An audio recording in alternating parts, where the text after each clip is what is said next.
Hello students, today we are going to discuss the topic mechanism of breathing.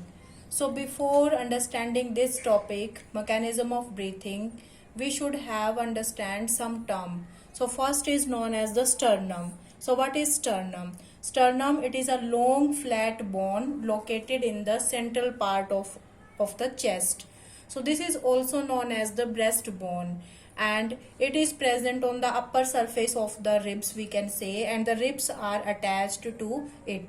This is the diagram of the sternum showing the ribs. So it is, you can say, the rib cage.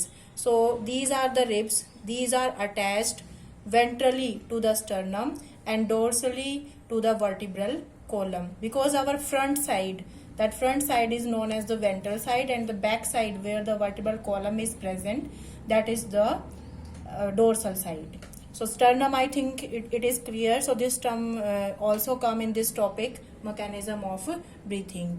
After that, the intercostal muscles. What are these intercostal muscles? So these intercostal muscles are present in between these ribs, and these intercostal muscles can expand or shrink when there will be the when the diaphragm expand and shrink. So these muscles also, you can say, expand or shrink, and these help to, you can say, the increase the surface area of the lungs.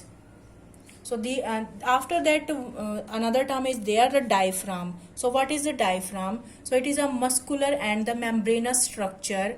It is the dome shaped structure which differentiate our thoracic cavity and abdominal cavity.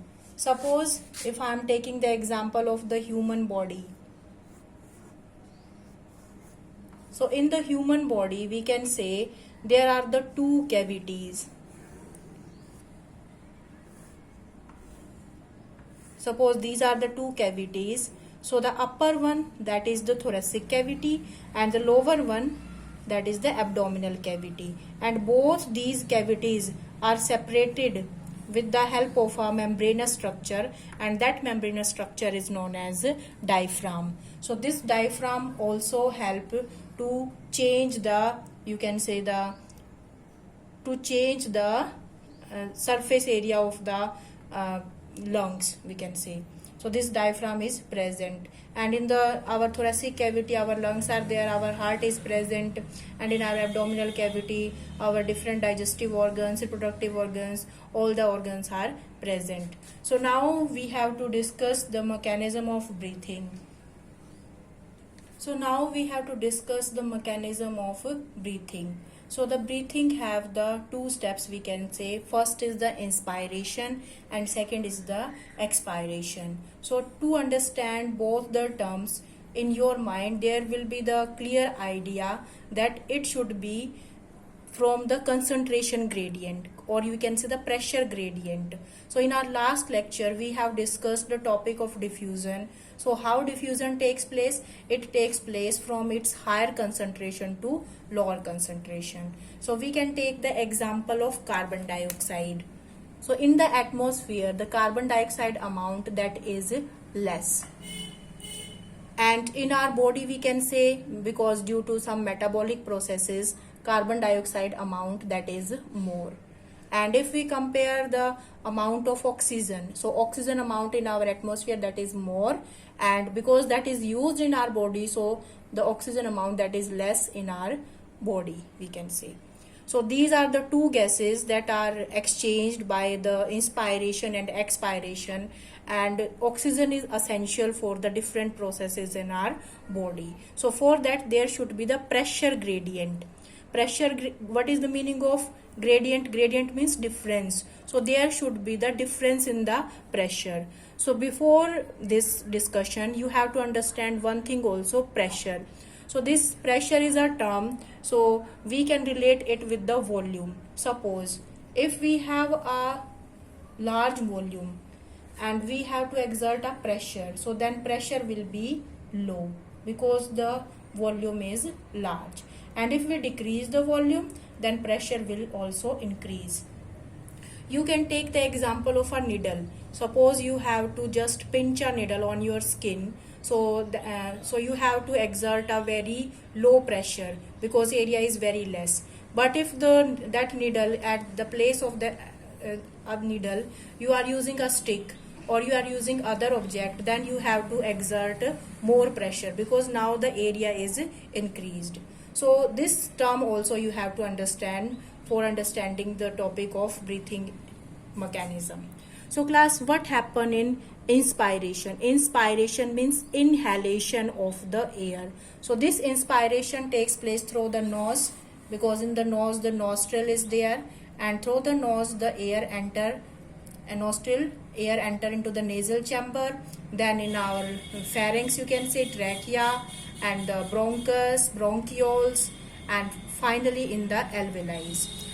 So there should be when the inspiration takes place, you have to just do this activity. Just inhale the air.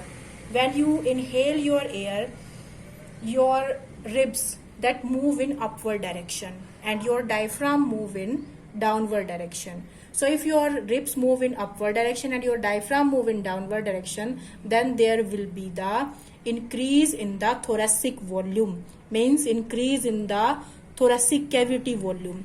And if this thoracic cavity volume is increased, then we can say the lungs also expand. And if the lungs expand, then they can take more amount of oxygen. So let us understand with the help of this diagram. Here it is the trachea, these are the bronchus, singular is the bronchus, and the bronchi we can say. So in the atmosphere, the oxygen concentration, or you can say the oxygen pressure, that is more. So what happened? And in the lungs, because the lung surface area is increased due to the expansion of the lungs, because the lungs now they are expanded due to increase in the thoracic volume. So now in the lungs we can say the pressure is decreased because that volume of the lungs is increased, so pressure is decreased. So now oxygen from the outside it enter into the lungs. Okay, so during inspiration what happened? Oxygen from outside, firstly it enter in the nostril, then in the nasal chamber, in the trachea, so it enter in the lungs. And due to, we can say, the high pressure gradient to the low pressure gradient, because here the lungs have the large volume, and if large volume is there, then we can say the low pressure is there. So from high pressure to low pressure. Under this the diaphragm is there. So when inspiration takes place, diaphragm contract, and intrapulmonary pressure that will increase. When we can say, when there will be the air enter into it, then intrapulmonary pressure that will be increased. Okay, so that is the inspiration. Now we have to understand expiration. So during expiration means we have to remove the air from our lungs, and at this time thoracic volume that decrease. And how this decrease? That should be because now the diaphragm we can say that relax. Here this is related to the inspiration, that when the diaphragm contract to increase the volume of the thoracic cavity, and there are the intercostal muscles are there.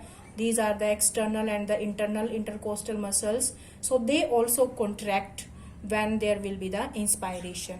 But now we have to discuss the expiration. So during expiration what happen?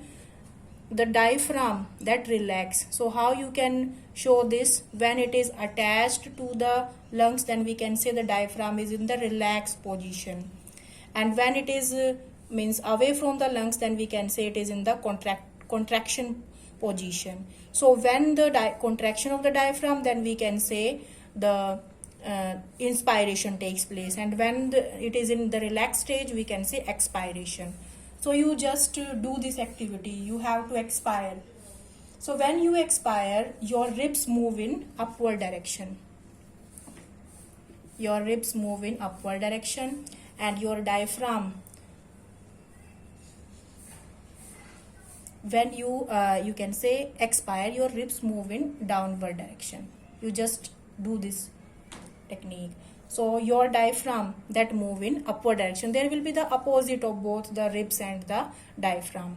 So diaphragm now in the relaxed stage, and the intercostal muscles also relax, and there will be the expiration. How the interpulmonary pressure that is decrease, and if there will be the decrease in the pressure, then we can say the air move from the lungs to the outside. So here we can do the comparison of the carbon dioxide. So in the carbon dioxide, that is you can say more inside the lungs, and then it will remove from its high pressure to the low pressure area. So interpulmonary pressure that will decrease, and it will move outside.